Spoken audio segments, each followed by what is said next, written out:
alas 12 bago ka mag-lunch. O kaya nagla-lunch ka. Dagdagan pa ang mga alam mo Para hindi ka naman huli sa balita. live sa DWIZ Manila at sa lahat ng DWIZ News FM sa buong Pilipinas, Luzon, Visayas at Mindanao. At mapapanood ng live sa Aliw 23 Free TV at sa lahat ng digital channel ng DWIZ. Ang Balitang Bayan. Mga balitang nangyari lang at kasalukuyang nangyayari. Balitang Bayan. Kasama ang opisyal na tagagising ng bayan, si Drew Nasino. Di ka aantukin kapag nalaman mo na ang latest sa Balitang Bayan. Sa patuloy na pagbabalita ng tama at paglilingkod ng tama. Balitang Bayan.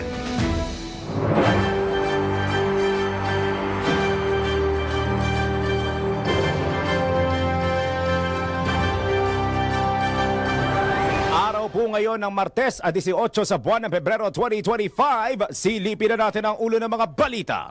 Balitang Bayan. Ilang social media personalities muling inisnab ang ikalawang pagdinig ng House Strike Committee. Balitang Bayan. Eto, kakapasok lang ata nito kani-kanina lang, taas pasahe sa LRT1, aprobado na. Balitang Bayan. TRB may paalala sa mga motorista kasunod ng implementasyon ng cashless toll collection system sa Marso 15. Balitang Bayan. Presyo ng kamatis sa ilang pamilihan sa Metro Manila, bumaba. Balitang Bayan. Sa ibayong dagat, 18 katao sugatan sa pagbaliktad ng Delta Plane sa Toronto, Canada. Balitang Bayan. Sa pampalakasan, Ugandan runner na si Jacob Kiplimo nagtala ng bagong record. Balitang Bayan. At sa balitang showbiz, title ng bagong single ng SB19, inanunsyo na. Balitang Bayan.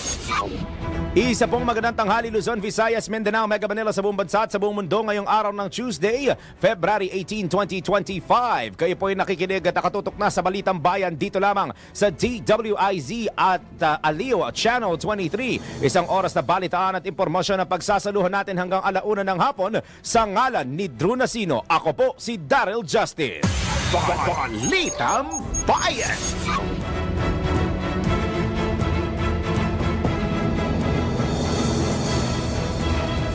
Sa oras na 3 sandali makalipas ang alas 12 ng tanghali, tanggap na po tayo ng isang report.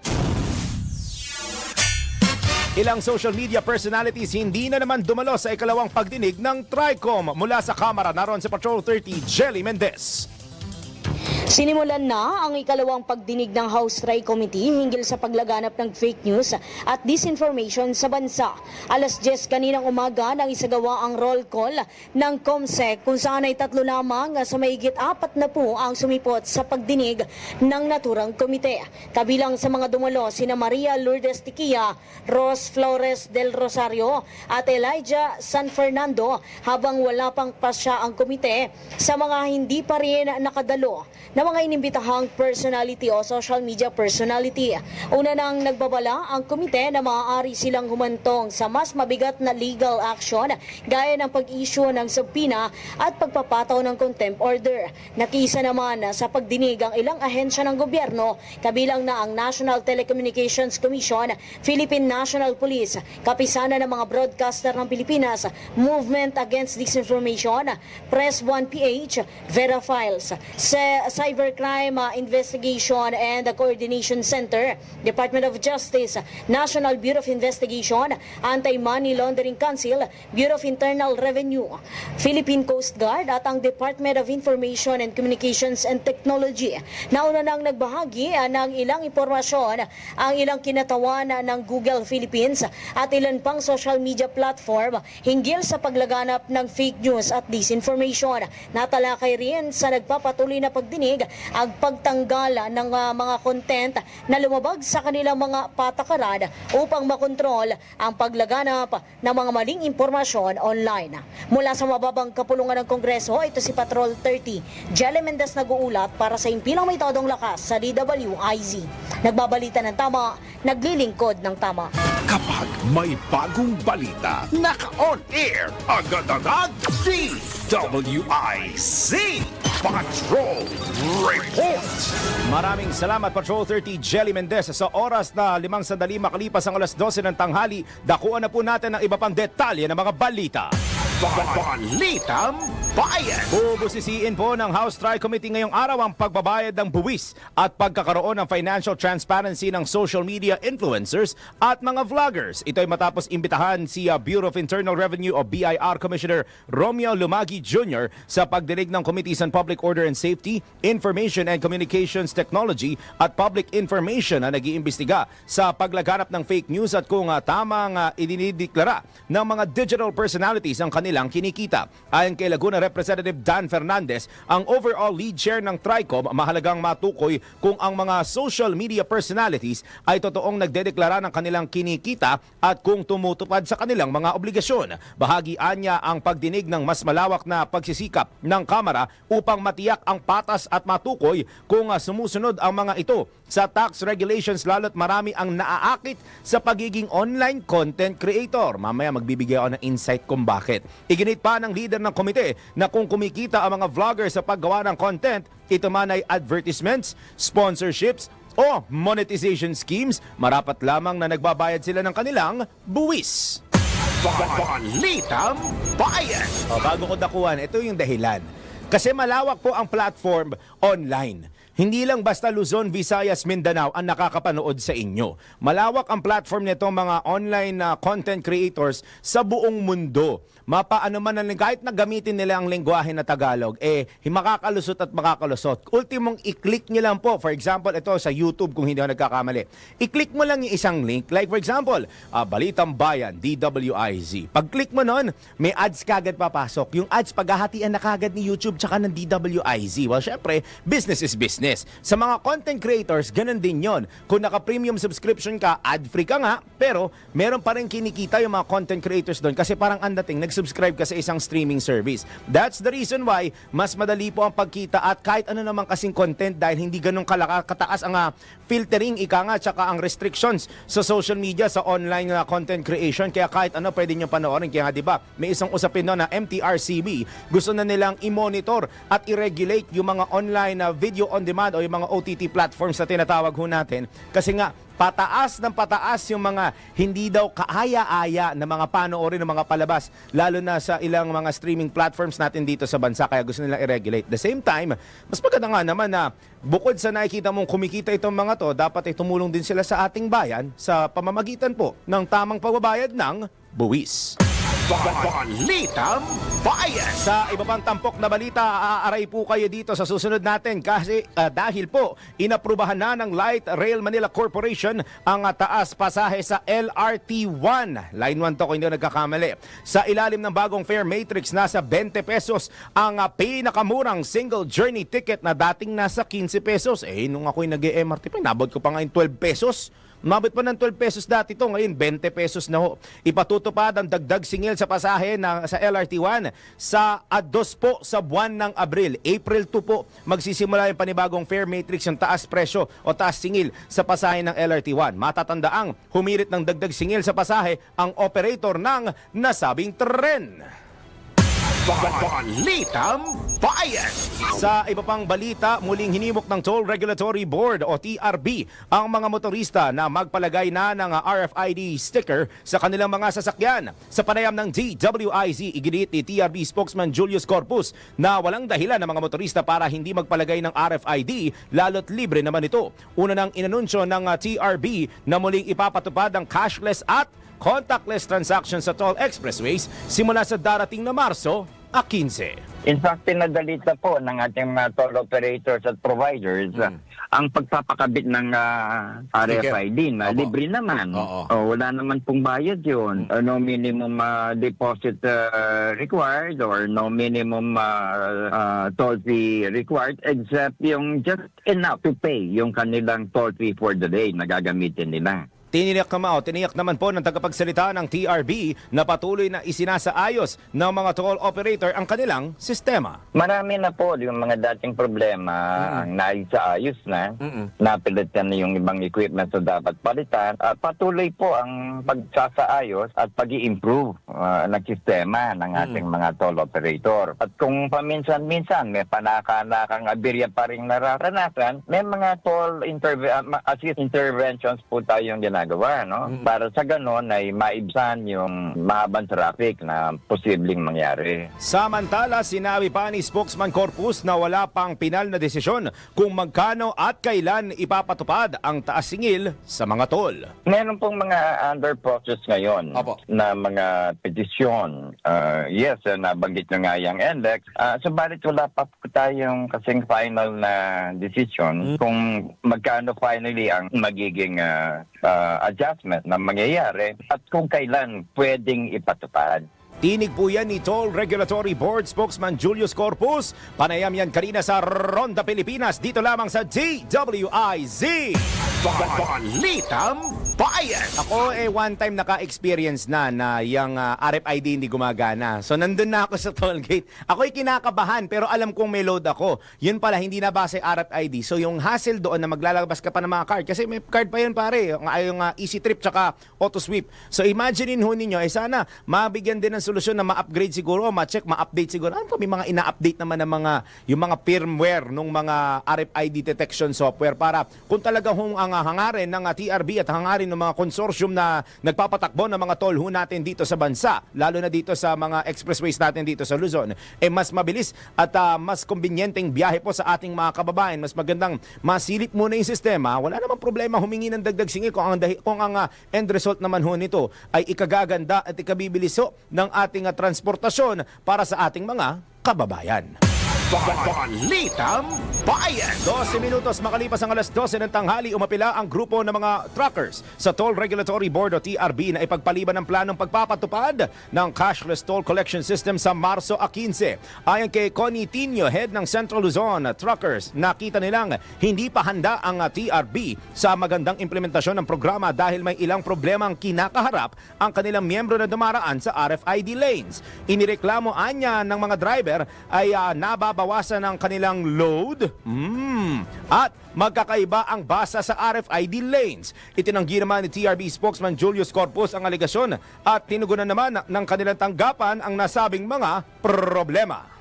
Balitang Bayan. Alas 12:13 po ng tanghali, malapit nang matapos ang investigasyon ng Land Transportation Office. Kaugnay po, doon sa itong ilang beses ko na ito pinag-usapan, sa nag-viral na motorcade ng angkas na nagdulot ng matinding traffic sa Junction Cainta, Rizal. Kasunod ito ng suspensyon ng driver's license ni Angkasangga Party List at Angkas CEO George Royeca. Sa panayam ng DWIZ, sinabi ni LTO Chief Vigor Mendoza II na inaalam na rin ng kanilang tanggapan ang mga pangalan ng mga rider na lumabag sa batas trapiko. Unprecedented po to, no? Wala pa akong kaso ang LTO na may ganyang kusang tinatanggap ang responsibilidad, no? This is the first time, but then again, the law is very clear on this, no? Even accessory people, yung mga sumali lang o kung di naman sumama sa plano, kasama ho sa penalty. Umapela naman ng LTO chief sa mga rider na iwasang lumabag sa trapiko kahit ito'y isang organized event. Ang pagsisisi nasa huli parati, no? It will be very unfortunate if isipin mo 90 days, kahit na preventive suspension na muna, no? 90 days ka walang kinikita, malaking bagay po yan. Kaya nga, ang sinasabi ko sa lahat, dahil yun nasa huli ang pagsisisi, this will not, kung makaligtas man kayo minsan, eventually, mahahabol namin kayo, no? Especially with the advent of technology, ito mga social media, mga cameras on the road, no? Lahat ho, tinutugis po namin. Yan po ang tinig ni LTO Chief Vigor Mendoza II sa panayam ng DWIZ. Balitang Bayan. 14 na minuto makalipas ang alas 12 ng tanghali, bukas ang Land Transportation Franchising and Regulatory Board o LTFRB na pag-aralan ng hirit sa taas pasahe ng Transport Network Vehicle Services o Ride-Hailing Services. Kasama po dyan, napapabilang dyan ang angkas at yung marami pa mga ride-hailing apps na tinatangkilik po hindi lang ng inyong lingkod kundi na marami sa ating mga kababayan. Gayunman, ayon kay LTFRB Chairman Teofilo Guadis III, bangamat kinikilala nila ang pangangailangan ng patas na kita para sa TNVS operators at drivers, mahalaga ring matiyak na abot kaya ang pamasahe para sa mga commuter. Kabilang sa proposal ang pagtaas sa minimum fare na 150 pesos. Ulitin ko pagtaas sa minimum fare na 150 pesos para sa short distance trips sa ride-hailing app. Paliwanag na ahensya, kabilang sa mga ikinukonsidera nila sa pag-aaral ang tumataas na presyo ng produktong petrolyo, gayon din ang inflation. Balitang Bayan. I think it's just fair na mapagbigyan sila na taasan ng presyo, pero 150 pesos? Magandang konsultahin po muna. Ito ay payo lang naman. Maganda po siguro nga konsultahin muna ang riding public. Maganda na yung mga stakeholders na mga riding public, yung mga kababayan ho natin nagko-commute sa pang-araw-araw nila, na makonsulta muna sila kung talaga bang medyo hindi sasakit sa bulsa nila ang 150 pesos. Kasi sa pagkakaalam ko, ang 150 pesos para sa isang nagtatrabaho, makakabili ka na ng iyong snack, makakabili ka na ng iyong either tanghalian o hapunan kung ikaw ay nagtatrabaho sa gabi, at ayan ay sakop na rin ang pamasahe mo. Hindi naman bubiro ang 150 pesos. Baka sabihin kasi ng iba, parang Daryl, yung 150 pesos maliit na lang naman na halaga yan. Hindi po. Ang 150 pesos, may kinapupuntahan pa rin po yan. Mapapamasahe man yan o mapakailangan nyo man yan sa trabaho. Kung maititipid nyo yan, malaking bagay din po yan para sa inyong kinabukasan. Balitang Bayan. Bumaba naman ang presyo ng kamatis sa ilang pamilihan sa Metro Manila. Sa isang palengke sa kahabaan ng Taft Avenue, makakabili na ng 20 hanggang 25 pesos kada kilo, habang sa Pasay City Public Market naman ay nasa 30 hanggang 40 pesos po kada kilo. Naglalaro naman sa 50 hanggang 60 sentimos ang kada o 60 pesos ang kada kilo ng kamatis sa Cartimar Market. Malayo na ito sa presyo ng kamatis noong nakaraang Enero, kung saan sumipa ito sa 300 pesos po kada kilo. Una nang sinabi ng Bureau of Plant Industry na walang oversupply sa kamatis. Balitang Bayan. Sa oras na 17 sandali makalipas ang alas 12 ng tanghali, umapela ang Department of Agriculture o DA sa mga mambabatas na palitan ang definisyon ng profiteering na nakasaad sa batas. Ito'y upang mabigyan ng kagawaran na mahuli ang mga mapagsamantalang wholesalers at retailers ng mga commodities. Ayon kay Agriculture Undersecretary Asis Perez, tila nakatali ang kanilang kamay sa pagtugon sa mga nagaganap na profiteering sa merkado, kaya't napipilitan silang gumawa ng hakbang para mas resolba ang problema. Kabilang sa inihahalimbawa ng kagawaran ay ang pagpapatong ng mga negosyante ng 10% sa presyo ng mga produkto. Balitang Bayan.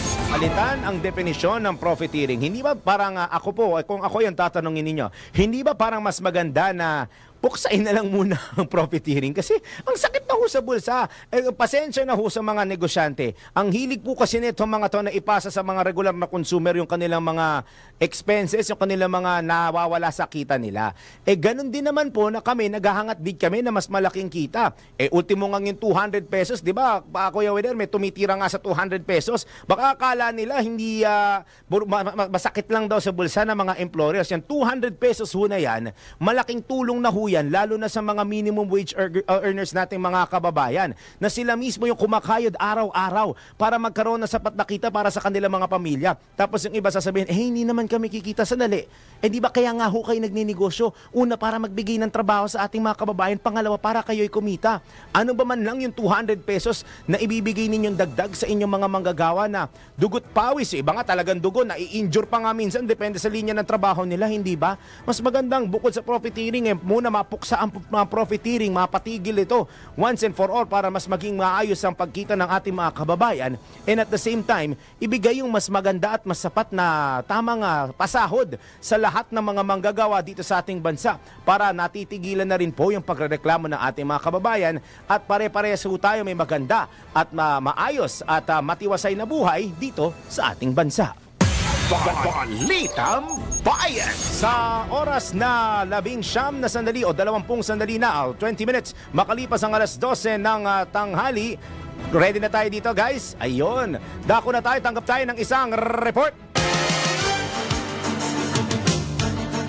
Okay, sige, unahin muna na natin, paring Mener, ang ating IC Patrol Report. PNP HPG nasamsam ang 16 na sasakyan at 5 motorsiklo na dawit sa mga krimen at iba-ibang paglabag sa batas. Kuha tayo ng live report mula kay Patrol 17, Jopel Peleño. Jopel! Yes, na-recover nga ng PNP Highway Patrol Group o PNP HPG ang nasa 16 na sasakyan at 5 motorsiklo na dawit sa mga krimen at iba't ibang paglabag sa batas ayon sa PNP HPG. Kasunod ng kanilang isang lingkod operasyon na simulan noong February 10, 2025 at kapon February 17, marami sa mga nasamsam na ito ang nakaumanong na sasakyan kabilang na ang vehicle na recover sa operasyon sa Batangas at Pampanga na 10 katao naman ang naaresto sa operasyon ito ng PNP HPG. Paabot sa 857 illegal lights at blinkers naman na at 30 modified matters ang nakumpiska ng HPG sa ikinasang anti-illegal accessories operations. Ito sa Patrol 17 Shopping Peleño para sa ilang may Lakas, DWIZ nagbabalita ng tama na tinilingkod ng tama. Kapag may bagong balita, naka-on air, agad-agad, DWIZ Patrol Report. Salamat, Patrol 17, Jopel Peleño. Ngayon naman, ito na, ronda tayo sa probinsya. Philippine Army nakadiskubre ng bulto ng armas sa Nueva Ecija. Tanggap tayo ng report mula sa Central Luzon. Nandiyan natin kasamang si Kuya Johnny Goli. Kuya Johnny, magandang tanghali. Yes, good afternoon. Discover nga nitong tropa ng Philippine Army 7th Panzer Battalion itong bulto ng mga armas, granada at mga bala na nakalibing sa barangay Someli, Panglibnud at Bulubunduking lugar sa bayan ng Gadalgon at Nueva ayon dito sa report. Ayon sa militar, ang nasabing mga na-discover na armas ay kinabibilangan ng isang 10-16 Armalite rifle, isang 38 caliber pistola, isang granada at mga bala para sa iba't ibang kalibre ng armas.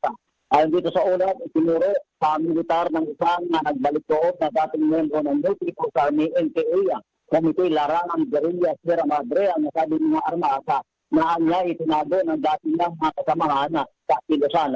Ang mga nakuhang armas ay nasa kustodiya na ngayon ng Philippine Army at ilalim ito sa ballistic examination. Samantala, patuloy pa ang panawagan itong si Lieutenant General Colonel D. Buca, ang commanding officer ng Northern Luzon Comando, Puma, sa mga natitira pang kaanib ng Kilosan na sumbuko magbalik loob na sa pamahalaan. Tamuhin ang inaalok na amnistia at tulong sa kanilang pagbabagong buhay mula sa pamahalaan na katulad ng kanilang mga pamilya ng mapayapa sa pamamagitan ng National Task Force and Local Community Armed Conflict o NTF LCAS. Ayon na dito sa ulat ng Luzon, 2 lalawigan na lamang dito sa Gitang Luzon na hindi pa nila maaaring maideklarang insurgency and guardianship dahil may mga natitira pa ng maliliit na persa ng mga rebellion terorista na pamikilos dito sa nasabing mga probinsya. Bagamat sa kontrolado umano ng tropa ng pamahalaan ng security sa Northern Sector na sa nasabing mga lugar ayon pa sa opisyal. Mula dito sa Gitang Luzon, ito si Johnny Goles, Central Luzon Patrol, mula sa sila may Lakas, DWIZ, nagbabalita ng tama, naglilingkod ng tama. Balitang Bayan. Salamat, Kuya Johnny Goli. Samantala, isa pa pong report. PCSO nagbigay ng 10,000 pesos na halaga ng gamot sa AFP para sa medical mission sa Benguet. Report mula kay Angelo Bainyo. Pinagkaloob ng Philippine Charity Sweepstakes Office o PCSO ang sari-saring gamot na nagkakahalaga ng 10,000 pesos sa Armed Forces of the Philippines Civil Military Operations Research Division. Ang turnover ng donasyon ay sinagawa sa PCSO Main Office sa Shaw Boulevard, Mandaluyong City at pinangunahan ito ni PCSO Executive Assistant Arnold Ariola kasama si Dr. Roel Aparato ng Medical Services Department. Ang mga gamot ay pinamigay kay AFP Sergeant Marlon Lalugan para sa medical mission ng AFP sa La Trinidad, Benguet. Ang aktibidad ay bahagi ng Medicine Donation Program ng PCSO na naglalayong magbigay ng suporta sa mga medical missions at mga pangailangan ng mga komunidad. At yan ang report na hindi umuurong sa pagtulong. Angelo Bainyo, nagbabalita ng tama, naglilingkod ng tama. Balitang Bayan! Alam nyo ba na ang katumbas ng bawat taya sa Philippine Charity Sweepstakes Office o PCSO ay kawang gawa? Sa bawat ticket po ninyo, bawat ticket natin sigurado tiyak na may matutulungan at natutulungan ho tayong mga kababayan ho natin sa kanilang pangangailangang medikal, lalo po yung mga may malubhang karamdaman. Dahil sa PCSO, basta kawang gawa at pagtulong, hindi kanila uurungan. Kaya palaging tandaan, ang bawat taya may kawang gawa. Balitang Bayan! Magbabalik ang Balitang Bayan makalipas lamang ilang paalala. Philippine Standard Time. Yahoy! Yahoy! 25 minutos makalipas ang alas 12 ng tanghali. Oras hatid sa inyo ng Arena Plus. Sa Arena Plus, astig sa sports. Download Arena Plus app now in App Store. You can watch it also on arenaplus.ph. Sa Arena Plus, astig sa sports. Gaming is for 21 years old and above only. Keep it fun, game responsibly. Balitang Bayan! Balik tayo sa ikalawang sigwada ng Balitang Bayan sa oras na alas 12:31 ng tanghali. Kasama niyo pa rin po ang Galauna, Daryl Justin. Balik tayo sa detalye ng mga balita. Balitang Bayan! Epektibo na po simula Enero at 30 ang pinalawak na benepisyo ng Philippine Health Insurance Corporation o PhilHealth para sa operasyon ng katarata kasama ang paglalagay ng intraocular lens para sa matatanda at bata. Ito ay alinsunod sa direktiba ni Pangulong Ferdinand Marcos Jr. na palawakin pa ang mga serbisyong pangkalusugan ng PhilHealth. Batay sa PhilHealth Circular 2025-0001, ang benepisyo para sa operasyon sa katarata sa mga matatanda ay tumaas ng higit sa 4 na beses at nagsisimula sa 20,200 pesos. Ang benepisyo ay depende sa uri ng lens na ginamit kung saan ang mga operasyon na gagamitin ng monofocal IOL o standard lens ay may halagang 28,300 pesos bawat mata. Samantala ang coverage naman para sa operasyon ng katarata sa mga bata ay umaabot ng hanggang 135,000 pesos bawat mata at 139,050 pesos para sa parehong mata. Kung kasama naman ng intraocular lens, ang coverage ay nasa 179,000 pesos bawat mata at 187,100 pesos para sa parehong mata. Ang PhilHealth ay nakapagbayad ng kabuuang 3.58 billion pesos noong 2024 para sa 224,209 operations sa katarata. Balitang Bayan! Alas 12:32 ng tanghali, kuha naman tayo ng latest mula sa Filipino Mirror. Pinag-aaralan na ng Department of Agriculture ang pagbebenta ng mas murang baboy at manok. Sakto sa tanghalian, no? Ito'y sa kabila ng patuloy na pagsirit ng presyo ng baboy kung saan batay sa datos ng DA, bantay presyo pumalo na sa 380 pesos hanggang 480 pesos ang kada kilo ng pork liempo sa mga pamilihan sa Metro Manila, habang nasa 350 pesos hanggang 420 pesos naman ang kada kilo ng pork kasim. Ayon kay Agriculture spokesman at Assistant Secretary Arnel de Mesa, hindi pa naisa sa pinal ang mga detalye para sa murang baboy kung saan kabilang dito ang target price at lokasyon ng pagbebentahan nito. Bukod aniya sa baboy, kanila rin tinitignan ang pagbebenta ng mas murang manok. Samantala, nagsasagawa na rin ng konsultasyon ng DA para sa posibleng paglalagay ng maximum suggested retail price sa baboy sa susunod na buwan. Balitang Bayan!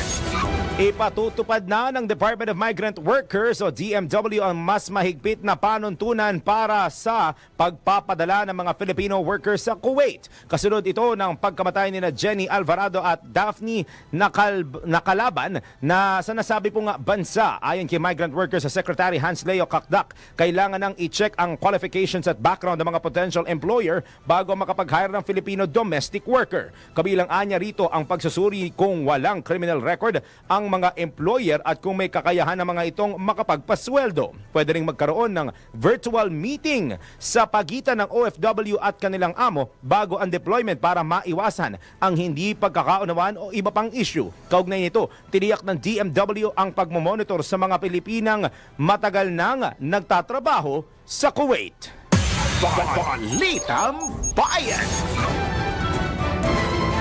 Alas 12:34 ng tanghali sa iba pang balita. Welcome sa Presidential Task Force on Media Security, ang report ng Committee to Protect Journalists na nagsasabing walang Pilipinong mamamahayag na napaslang noong 2024. Binigyang diin ni PT FOMS Executive Director Joe Torres Jr. na ang ulat na ito ay isang mahalagang hakbang tungo sa ginagawang pangangalaga sa kaligtasan at seguridad ng media workers sa ating bansa. Patunay anya ito ng pagsisikap at pagtutulungan ng iba't ibang stakeholders kabilang ang mga otoridad, media organizations at civil society sa pagtataguyod ng mas ligtas na kapaligiran para sa mga mamamahayag. Sa kabila nito, sinabi po ni Executive Director Torres na nananatiling vigilant at committed ang PT FOMS sa mandato nitong ipaglaban ang kapakanan at kaligtasan ng media at hindi dapat maging kampante. Tiniyak naman ni Torres na patuloy na babantayan at tutugunan ang lahat ng uri ng pagbabanta at pananakot laban sa mga mamamahayag kabilang ang online attacks, intimidation at iba pang uri ng karahasan. Balitang Bayan! Alas 12:35 po ng tanghali sa iba pang balita, nakakabahalang senyales ng seryosong personality disorder ang obsession ng isang tao sa usapin ng pagpatay. Ito ang reaksyon ni Senate Minority Leader Aquilino Coco Pimentel III matapos ang pahayag ni dating Pangulong Rodrigo Duterte na patayin ang mga nakaupong senador para magkaroon ng bakante sa mga ini-endorso niyang senatorial candidates. Ayon sa senador, dapat ipaubayan na lamang sa Department of Justice o DOJ at National Bureau of Investigation o NBI na imbestigahan kung may ginawang krimen ng dating presidente, ngunit kung wala, hayaan na lamang ang naturang issue. Sinabi naman ni Senator Ramon Bong Revilla Jr. na bulaklak lang ng bibig ng dating Pangulo ang naturang pahayag at malinaw na biro lamang ito para kina Senate President Pro Tempore Jinggoy Estrada at Senator Ronald Bato de la Rosa. Balitang Bayan! Kayo po ba ay naniniwala sa kasabihang jokes are half meant? Minsan kasi, well, marami naman nagsasabi sa akin na parang Daryl, ganun naman talaga magbiro itong si dating Pangulong Duterte. Simula pa, nung nagsimula yung kanyang administrasyon noong 2016. Feeling ko nga simula pa nung nangangampanya, di ba parang ang dami niya ng mga jokes at saka parang mga out of this country na mga movements or antics na ginagawa. Nasabi nila dapat masanay na kayo kasi joke lang yun para sa kanya at alam niyo naman na ganun talaga ang kabig ng bibig ng dati pong Pangulo. Pero kasi di ba yung iba naniniwala talaga sa kasabihan na jokes are half meant. Mas maganda siguro na may magpaalala na lang din sa ating dating Pangulo na mas mainam pa rin po na maging maingat sa ating mga sinasabing salita dahil minsan nami-misconceive siya dahil ang mga tao may iba't ibang pananaw po yan kung paano nila dinidecipher, ang lalim naman dinidecipher, paano po nila ini-interpret o naiintindihan ang certain statements na ginagawa lalo na ng isang public figure pero mas lalo na po ng isang public official. Kaya mas maganda sa lahat po ng ating mga kapitapitagang mga public officials, maging magandang ehemplo po sana kayo, hindi lang sa mga matatanda, kundi mas lalo higit sa ating mga kabataan. Balitang Bayan! Sa oras na 38 sandali makalipas ang alas 12 ng tanghali, ronda tayo ulit sa probinsya. Multipurpose Agri-Processing Facility pinasinayaan sa Pampanga State Agricultural University. Mula Central Luzon, nagbabalik ating kasamang si Kuya Johnny Gole. Yes, formal na nga pinasinayaan ng Department of Agriculture High Value Crops Development Program. Itong multi-commodity processing facility sa compound ng Pampanga State Agricultural University o PSEU sa Magalang Pampanga Campus. Ang nasabing pasilidad ayon dito sa DA3 ay nagkakalaga ng 1,594,581 pesos and 70 centavos. Naasahan ng ahensya na makapagdudulot ng lalo pang kaunlaran sa pamagitan ng pagproseso ng mga agricultural produce ang naturang pasilidad para suportahan ng husto. Itong sinusulong na high value crop farming dito sa Central Luzon makatulong umano ang nasabing pasilidad sa pagproseso ng mga itinuturing na high value crops production na ng mga magsasaka upang hindi masayang o masira ang mga ito sa halip ay makonvert ito sa processed products o byproducts. Sa ganitong paraan, hindi masasayang ang kanilang ani sa halip, tataas pa ang kanilang pagkakitaan. Kasabay ng naturang pagpapasanaya, lumagda ng isang kasunduan sa pagitan ng D3 at PSEO sa layuning lalo pang paunlarin ang sektor ng agrikultura, lalo na itong high value crops sa farming dito sa Region 3. Kaya ng update buhat dito sa Gitnang Luzon. Ito si Johnny Goles, Central Luzon Patrol. Nagulat, hindi lang ito dulakas DWIC, nagbabalita ng tama, naglilingkod ng tama. Balitang Bayan. Maraming salamat Kuya Johnny Goling. Ngayon naman tanggap tayo ng isang live report. Dating Pangulong Duterte handa raw harapin kung may legal liability ang kanyang sinabi ukol sa pagpatay ng mga senador. Live mula sa mataas na kapulungan ng Kongreso, naroon si Patrol 19 Sally Ortega Bueno. Ipinanganak daw na laging handa si dating Pangulong Rodrigo Duterte kaya tiyak na haharapin ito kung may legal liability. Ang sabi nito na ipapapatay ang mga nakaupong senador para makapasok ang kanyang mga ini-endorsong senatorial candidates. Ito niyag ni Senator Robin Padilla na kilalang kaalyado ng dating Pangulo. Giit ni Padilla paumanhin kung meron man daw nasaktan ang dating Pangulo sa kanyang sinabi. Pero ayon sa senador, ang dating Pangulong Duterte ay hindi daw bayolente. Ito daw ay mabait at religious na likod ng politika. Si Duterte ang nagbigay kay Padilla ng executive clemency na nagbalik ng kanyang civil at political rights kaya nakatakbo sa pagkasenador. Sa isang campaign rally, sinabi ni Duterte na dapat patayin sa bomba ang 15 nakaupong senador para makapasok ang senatorial candidates ng PDP laban dahilan para magharap ng kaso ang PNP-CIDG laban sa dating Pangulo. Ito sa Patrol 19, Sally Ortega Bueno para sa impilang metodong lakas sa DWIC. Nagbabalita ng tama, naglilingkod ng tama. Kapag may bagong balita, naka-on air, agad-agad, DWIC Patrol Report. Maraming salamat Patrol 19 Sally Ortega Bueno. Ngayon naman ronda ulit tayo sa probinsya. Halos 50 milyong pisong halaga ng shabu nasamsam sa PIDEA 3 buy-bust operations. Nagbabalik mula Central Luzon ang ating kasama si Kuya Johnny Gole. Yes, kulang sa 50 milyong pisong halaga ng shabu. Ito nga nakumpiska ng mga ahente ng Philippine Drug Enforcement Agency o PIDEA Region 3 sa buy-bust operations sa bisinidad ng Barangay Tikay, Malolos City, Bulacan. Ayon dito sa ulat ng PIDEA 3, 5 drug suspect ang kanilang nasakuti sa operasyon na kinilala sa kanilang mga palayaw na sina Joyce 46, Kaloy 41, Christy 21, Rush 20 at ito si Carl 19 maabot sa 7 kilo ng shabu ang kabuang nakuha sa pag-iingat nitong grupo na nakasilida ayon sa ulat sa vacuum sealed plastic na may lamang 1 kilo ng droga. May tatak ito na freeze-dried durian ang pakite. Sa kalagitnaan ng investigasyon, sa grupo nakarecover din ng 6 pangkaparehong pakite o 6 na kilong shabu na nakasilid sa kaparehong pakite sa dalang bag ng isa sa mga sospeka. Nakumpiska rin sa kanila ang buy-bust money, isang ID, NBI clearance, 2 cellphone, 2 gunting at aqua green paper bag na pinaglagyan nga nila nitong 7 kilong shabu. Ang mga sospeka ay under investigation ngayon dito sa PIDEA Region 3 Headquarters sa City of San Fernando, Pampanga. Habang inihahanda na sa laban sa kanila itong kaukulang kaso, may kinalaman sa paglabag nila sa Section 5 at 11, drug pushing, large scale at possession of illegal drugs sa ilalim ng Republic Act 9165, higit na kilala sa Comprehensive Dangerous Drugs Act of 2002 dito sa City Prosecutor's Office. Mula dito sa Gitnang Luzon, ito si Johnny Gole, Central Luzon Patrol. Nagulat si Pila May Todo Lakas, DWIC nagbabalita ng tama, naglilingkod ng tama. Balitang Bayan. Salamat Kuya Johnny Gole. Ronda ulit tayo sa probinsya. Special Investigation Team binuo ng Naga City Police Office kaugnay ng pagpatay sa isang doktora sa lungsod. Mula Naga na rin na ating kasamang si Melvin Machado.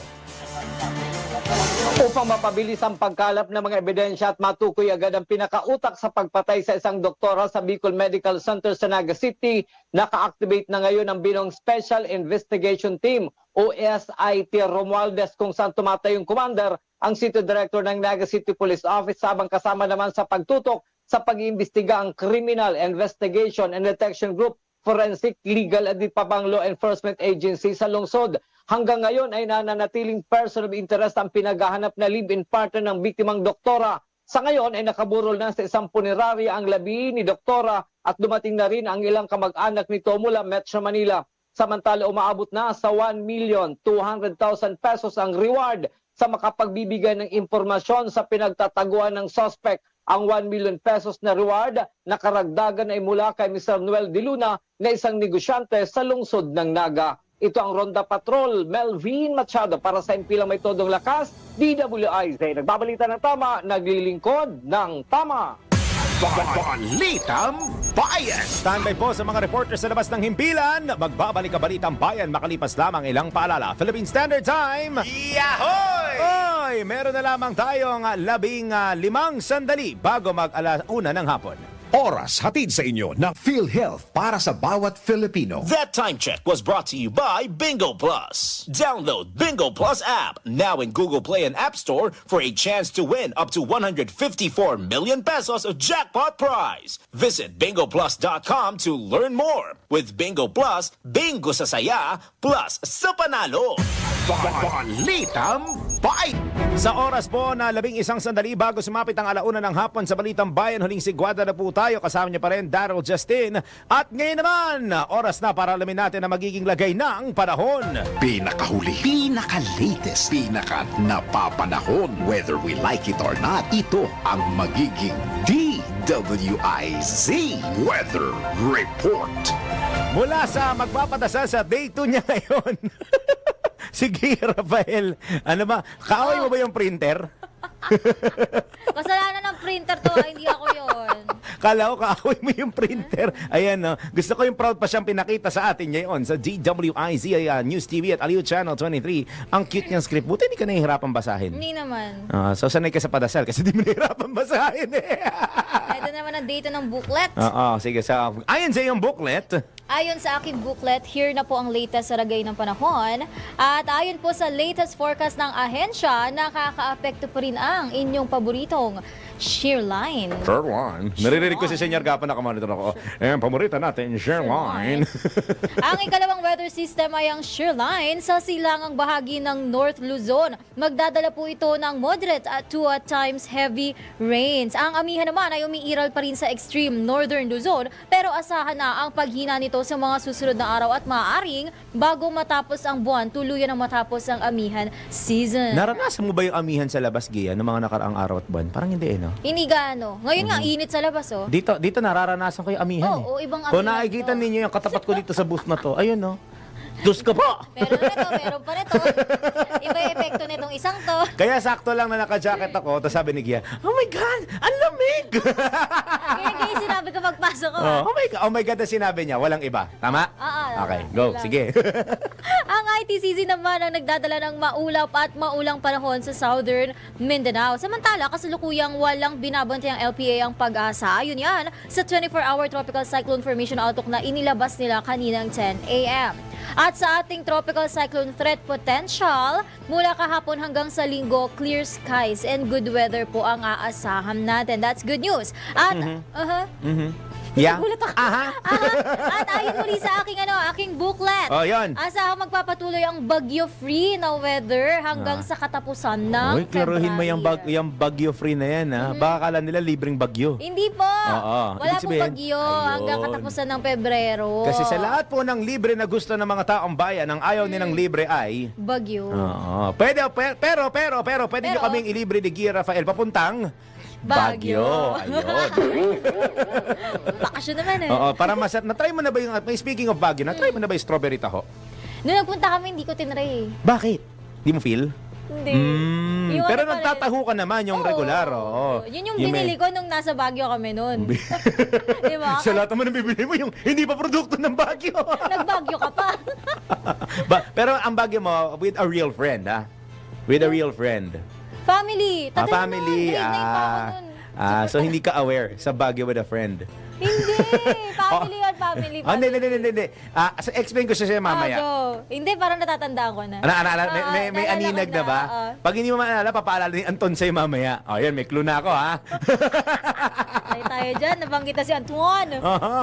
At ito naman para sa ating 3-day weather outlook, asahan ng fair to cloudy weather conditions. Sa Metro Manila, nasa 25 to 32 degrees Celsius maglalaro ang temperatura rito. Sa Metro Cebu naman ay isolated rains and thunderstorms ang aasahan mula bukas hanggang Biyernes. Maglalaro naman sa 25 to 31 degrees Celsius ang temperatura. At sa Metro Davao, maulap hanggang sa maulang panahon ang ating i-expect. Nasa 24 to 32 degrees ang agwat ng temperature doon. At para naman sa ating amihan temp check, itala ang pinakamababang temperatura sa La Trinidad Benguet na 15.6 degrees Celsius, 17 degrees naman sa Baguio City at 24.4 degrees Celsius sa Metro Manila. Manila, bakit ang init sa Manila? Lagi naman, di ba? Ting after lang naman ng Burmans lumalamig. Hindi, pero hindi siya kagaya talaga ng mga college days, high school days natin na di ba? Hindi po malayo edad namin, ano ba kayo? Hindi, pero seryoso, di ba umaabot pa at a time na 19 degrees sa Metro Manila na minsan nagagawi sa inyo sa Etibac, di ba? Alam mo yun, di ba? Diyos ko po, isa pa mainit din dun pala. Ay, sa bagay, minsan parang kumukulong tubig dun, di ba? Grabe araw dun. Na-imagine ko tuloy. Para dyan, para lumamig ang ulo mo. Mag-extra ka na. At magpapaalam muna kami ng aking booklet. Yan po magbabalik yan bukas? O mamaya? Mamaya. Yan po muna ang aking latest weather reports, whether you like it or not. Ako po si Gia Rafael, nagbabalita ng tama, naglilingkod ng tama. Pinakahuli, pinaka-latest, pinaka-napapanahon, whether we like it or not, DWIZ Weather Report.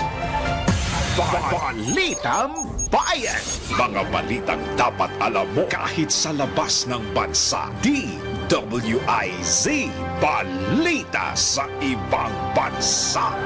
18 individual ang sugatan makaraang bumaliktad ang isang eroplano habang papalapag sa Toronto Pearson International Airport sa bansang Canada. Kinumpirma naman ng Delta Airlines na walang nasawi at nasa ospital na ang mga sugatan sa insidente. Nabatid na lulan ng nasabing eroplano ang nasa 80 mga pasahero. Patuloy namang iniimbestigahan ang naturang insidente. Balitang Bayan. Sa mundo ng palakasan, ang latest malalaman sa DWIZ Sports News. Muling nakapagtala ng bagong record si Uganda na runner Jacob Kiplimo sa Barcelona Half Marathon. Si Kiplimo lamang ang unang tao na nakatapos ng nasabing patimpalak na wala pang 57 minuto. Umabot sa 56 minutes 42 seconds sa kabuuang oras nito na mas mabilis ng 48 seconds. Una na nakakuha ng nasabing record si Yamiv Kejelcha ng Ethiopia na mayroong 57 minutes at 30 seconds. Sa ngayon, nagpapahinga muna si Kiplimo dahil pinaghahandaan ng London Marathon na gaganapin sa buwan ng Abril. Balitang Bayan. Ito na ang latest, bagong-bago, fresh na fresh. DWIZ Showbiz News. At para sa balitang showbiz, inanunsyo na ng P-Pop Kings na SB19 ang title ng kanilang bagong single. Ibinahagi ng SB19 sa social media ang kanilang bagong EP na tatawaging DAM o DAM na bahagi ng kanilang upcoming album na Simula at Wakas. Nakatakda namang ilabas sa katapusan ng buwan na ito, February 28, ang official audio at music video ng DAM. Agad namang nag-number 1 trending topic sa X na dating Twitter ang hashtag SB19DAM at pumangalawa naman ang hashtag Simula at Wakas. Balitang Bayan. Laging bulol si Daryl Justin. Sa oras na 3 sandali makalipas ang alas 12 ng tanghali, yan na po ang kalipunan ng mga balitang itinampok sa Balitang Bayan ngayong araw ng Martes, 18 sa buwan ng Pebrero 2025. Mabilis na pagbati ng happy birthday sa aming senior graphic editor dito sa DWIZ at Aleo Broadcasting Corporation, si Boss Tet. Boss Tet, favorite nila James, Boss Tet Alpe, happy birthday. Sana'y makatakbo ka pa ng maraming marathon. Hindi, healthy yan si Bostet. Kada mag-out yan tumatakbo at nagmamarathon siya dyan sa may baba. Yung katabi natin na open area dyan. Maraming salamat sa inyo pagsama sa akin sa isang oras na balitaan at impormasyon. Sa ngalan ng buong pwersa ng DWIZ at Aliw Channel 23, sa ngalan din ni Drew Nasino, ako po si Daryl Justin. Nagbabalita ng tama, naglilingkod ng tama. Ang tabayanan, susunod na programa, DWIZ Network News. Kasama si Parekoy Angelo Baino at ang aking partner sa umaga, Maine Barreto. Pagsapit ng alas 12 bago ka mag-lunch O kaya nagla-lunch ka dagdagan pa ang mga alam mo para hindi ka naman huli sa balita. live sa DWI.